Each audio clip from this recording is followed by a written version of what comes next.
Jared Polin, FroKnowsPhoto.com. And it's that time for Greg and I to edit a photo and then let you guys edit the same RAW file. So it's RAW file edit of the week. What do you guys think of this shirt? Do you like this, the gray with the black? Would you like this one? If so, well, whatever you think. Yes, no, maybe, you hate it, you love it, you want it. Leave a comment down below and we'll see if a bunch of you people like this one or what color you like. And then we'll, I don't know, decide which one to put out next. So here's a file that came in from Michael Savage. It's a CR2 file, which is a Canon RAW file, shot with the Canon EOS 500D.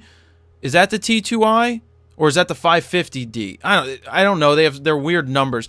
1/160th of a second, f1.8, ISO 200 with the 50mm 1.8 version 2, or the Plastic Fantastic, as it has been come to, as they named it.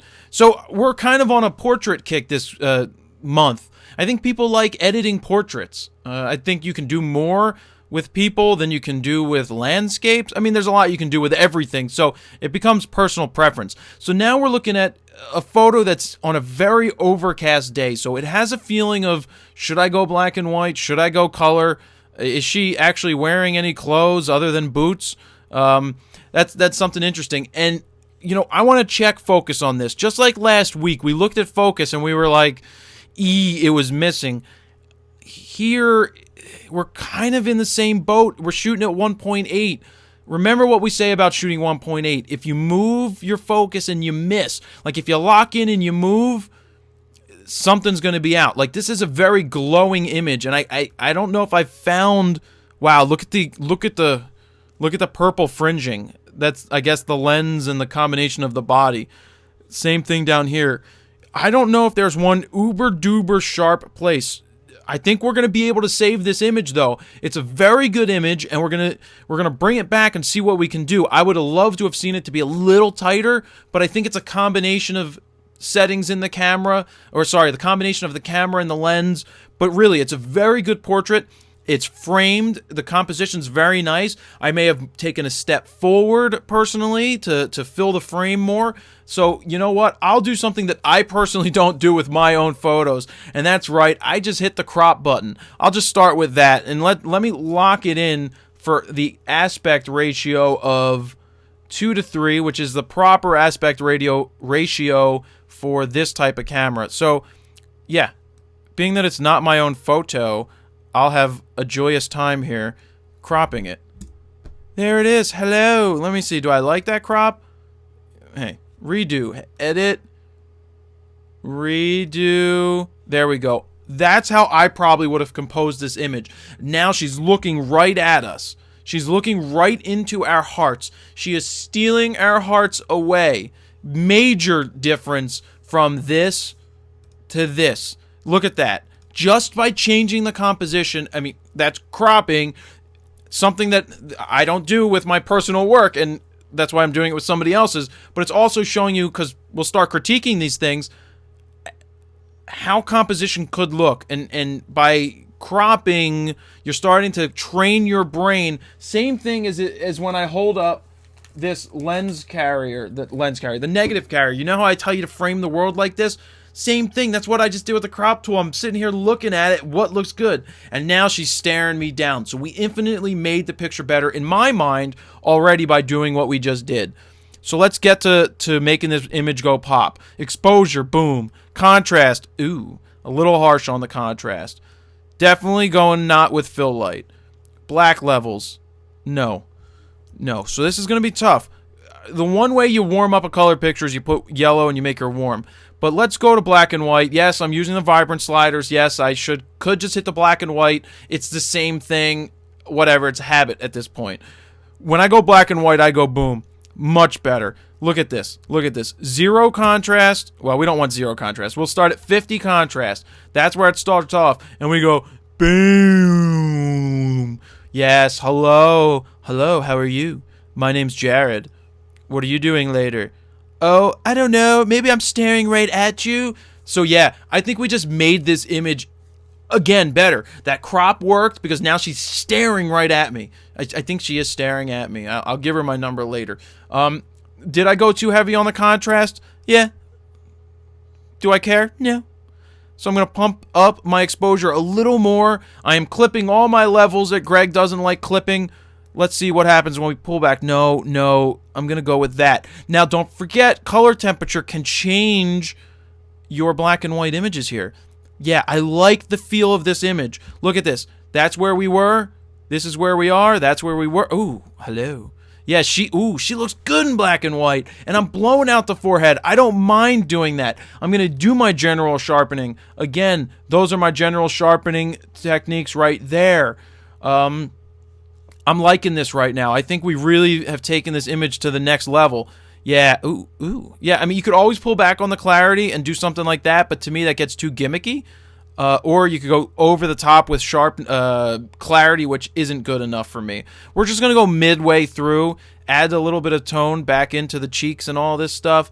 Black levels. Oh, a little too much. So 14 is too much, but I think 9 would do it. No, not 186 or 86, 9. Look at that. Recovery. I hate recovery. Look, I like this. I'm stopping with this. I would love to be a little sharper, but it's good. So again, started, finished, I cropped. This is how I would have composed the image in the first place. Recommendation is be very careful when shooting at 1.8, because if you miss, or you move, or she moves, or the wind blows and she shifts her tuchus, aka her butt, because the wind is blowing her because she's super thin, and could use a cookie, maybe. Your focus could be missed. So, I mean, I'm a fan 2.8. Yeah, 1.8, 2.0. Very hard to shoot ultra wide open. So be very careful with 1.8. I love this image. I think it's composed now very well. I think you did a nice job, and this is again showing you the power of the RAW file. So we're going to see what Greg can do with this. I can't wait to hear what he's going to say when I tell him that I cropped. I can barely say cropped. Anyway, Greg, you're up. Let's see what you got, and I'll see you around the corner. All right, I guess it's my turn, huh? Let's see how we do. Well, my first thoughts on this image are, why use a 50 millimeter? When using a 50 millimeter with portraits, even at 1.8, which this was shot at, you get this not very good, not very nice, kind of half in, half out bokeh. And with a proper zoom lens, such as a 70 to 200, you would get rid of that. You wouldn't have that problem. And you can see those examples through a lot of Jared and my photos. When using that 70 to 200, you can blur out the background and separate her from that 100 times better than she was separated here. This stuff over here on the left, it seems very distracting to me. The bokeh on that 51.8 isn't very good. It's good that he shot it at 1.8, but it was probably more at necessity, because it looks like it was probably a dark day, and it was, probably a stop and a half, 2 stops underexposed. So I'd like to hear what you guys think, if this is distracting over here on this side. But in the meantime, let's edit. The first thing that I see is it's very blue and very cold. So let's warm it up through our white balance. Now, in this particular image, there's going to be a really quick shortcut. You're not going to be able to do it all the time, but that's grab your white balance selector and find something that should be a neutral color, black, white, or gray. Well, in this instance, boots. These boots most likely should be black. And I select that, and wow, it brings it right up, and we get a lot closer to where I believe the white balance should be. And I'm going to leave it at that and start there. Next thing I'm going to do is open up our exposure, where once again Yeah, probably 3/4 of a stop, maybe a stop. You know, I kind of like it pushed even farther, to be honest. And then I'm going to bring my blacks and contrast and stuff back in. Let's see what happens. Now we're really starting to get a lot of punch, and I like that. Some clarity. Maybe not that much, just a little bit. See what our tone curve is doing today. The lights are helping to saturate the image a little bit. I think that's good. But I think our darks, I don't think we want to go too far with our darks today. I think I want to keep it up in here. Alright, so do I like extra saturation? I don't think so in this instance. I think I want to kind of keep it normal for both saturation and vibrance. Because I really want her to jump off of out of the image, you know, better to help play down this stuff back here. So maybe I'll even edit her eyes a little bit. Well, if I didn't grab the red eye reduction tool, that would be good. Alright, so I actually have some presets made here. You know what? I'm going to zoom in even a little bit more. There we go. And I have a couple presets here. This one is sharpening and adding some clarity. Okay, just around the eyes. That's what I do with that one. And then I can dodge a little bit in the eye. And again, it's a little bit. It's not a lot. It's a very, very light touch. It's not, you know, sitting here all day and making them jump out at you. It's a very light touch to make it look normal. And let's see, what else can we do? I think we're good on everything else there. You know what? Let's turn it off and turn it back on. It's just lightening it a little bit, and again sharpening it a little bit, and I think that's good. I think that's just enough. You know what I did? I think I screwed that up. I'm going to reset that. I didn't do a new. I just realized that. I didn't do a new. I changed the thing. Here's what I did. I'll do it again. I sharpen this. And then I did this. And then I just changed the effect on that. And I needed to do a new one. And then change the effect. So that I have a whole separate area. And I can control that separately. That's better. Okay. Now it's looking better. That's what I wanted. Okay. So let's go back to this one, because I think I'm going to sharpen her eyes just a little bit more. And again, it's not much, it's just a little touch. I think I'm going to go to 12 on this one.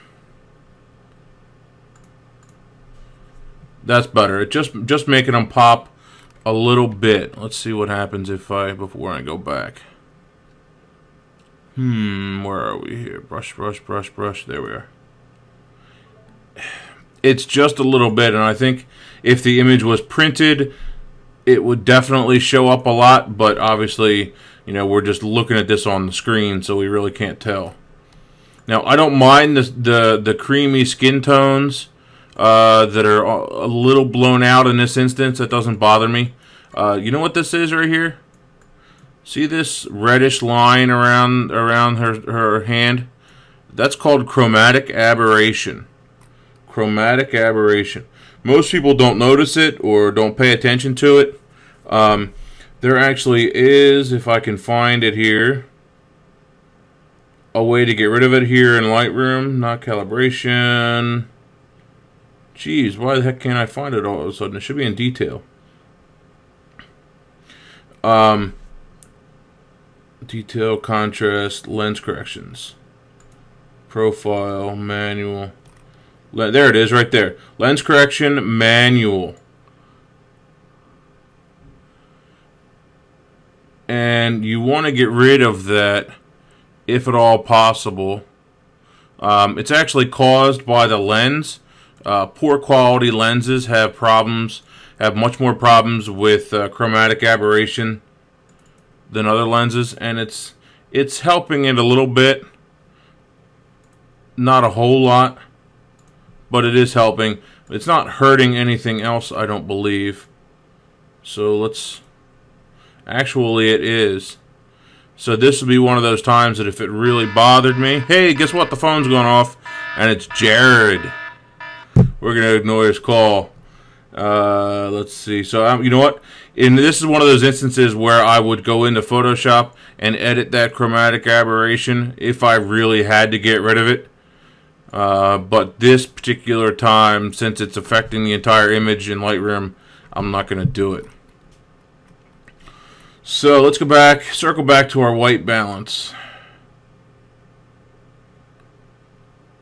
And I think we were at the right spot.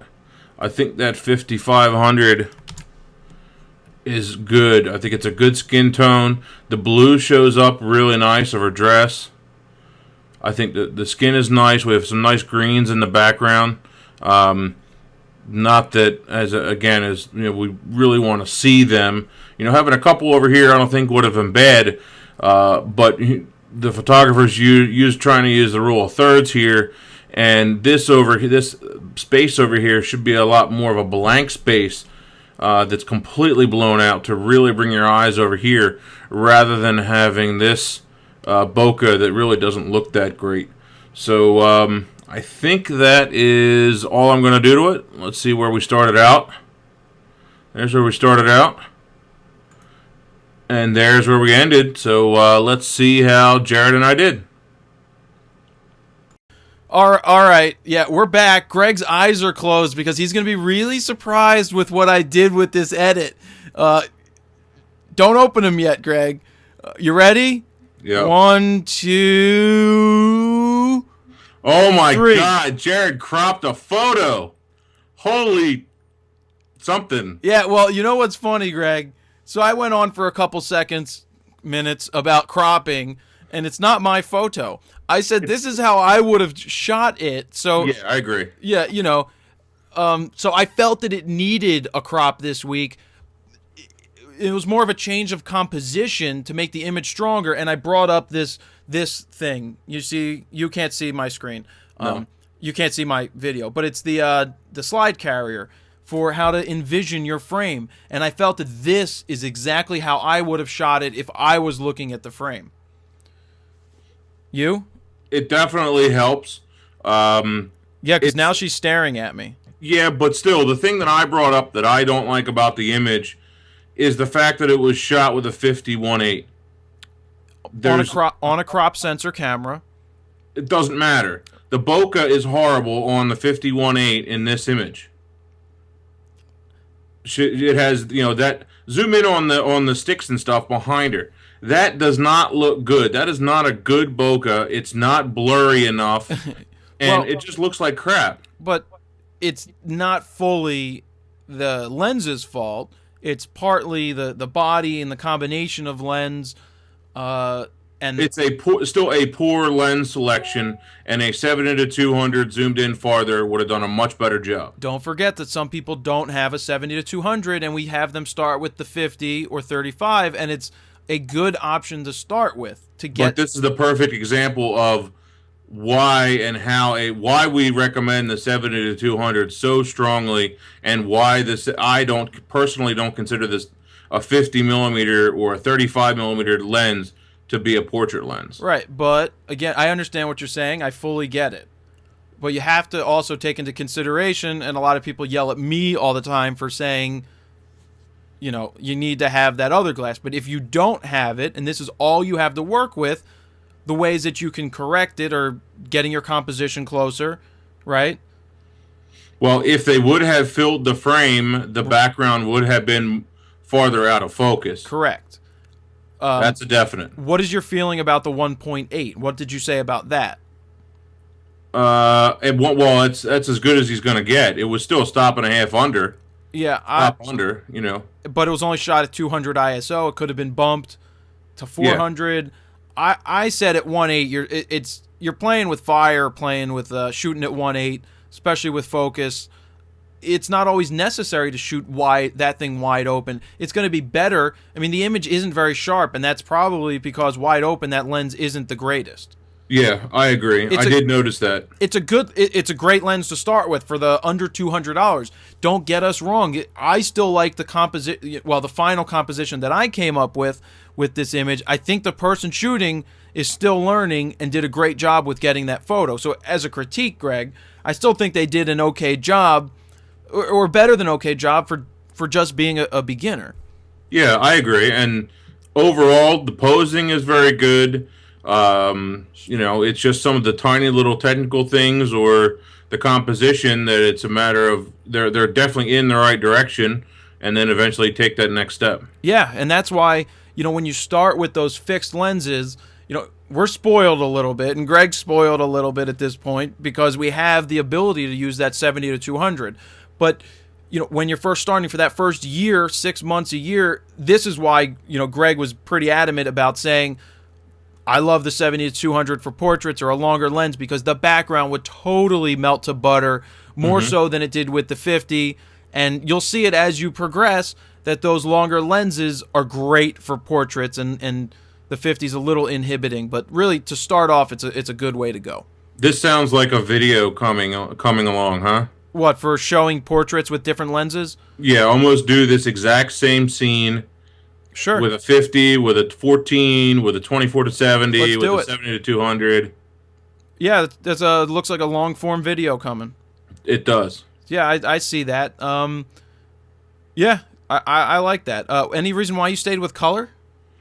I wanted to show that white balance. I showed a really good way to guess the white balance and get it close. Okay. And it really made the blues of her dress pop out nicely. Sure. And the skin tones are actually nice and creamy when I opened it up. So I wanted to show that white balance trick that I use sometimes. All right. And I went black and white and went boom. Anything too much contrast again. Not at all. I went up 100% on contrast. I went a little bit up on clarity, not too much, and I upped my black levels to 9. Is that it? Usually they're 90. No, I never go to 90. I stay below 10 usually with my own edits and this. But, all in all, this is, do you like doing portraits better than landscapes, or what do you think? Of course, I like portraits much better. It just seems there's more life in a portrait. That's why we ask you to send in portraits. But whatever you guys want to send in, you can still send it to froknowsphoto@gmail.com. If it's not going to a Gmail account, please don't send it to the regular account because it clogs up the box when I get 25 megabyte files sent there. Yeah, not good, Greg. So, nope. Any final words you want to say about this? Any questions you have for the people? I can't believe it, Jared. What? I can't believe it. You cropped a picture. Are you running a fever? No, it's not my picture. I'm equal opportunity. Go crop other, to make other people's work stronger. I like to say that I don't crop because I'll compose it properly in the frame. You don't crop your own images. I don't crop my own images. Well, you know what? If you want to look at it technically, yeah, I crop my own images when I'm composing it. Yep. I fill the frame. And I think this, I forget the name. What's the name on this guy? I gotta look it up. Michael or something. Michael Savage. Michael Savage. I think you did a very nice job. Like I said earlier, I would assume that you're still working your way up, and it is a keeper. But definitely take a lot of what we said. Use this as a critique. It turned into more of a critique too, and how we edited it. But take this and keep working, and everybody take this. This is a prime example for filling the frame, and you know what? It just looks that much better when it was cropped in this case, in my mind. So that's all I got, Greg. Yep, that's me too. Good image. All right, again, send those photos in. We do like doing the portraits, so go out and shoot some people with cameras, that is. And that's about it. Jared Polin, FroKnowsPhoto.com. See ya!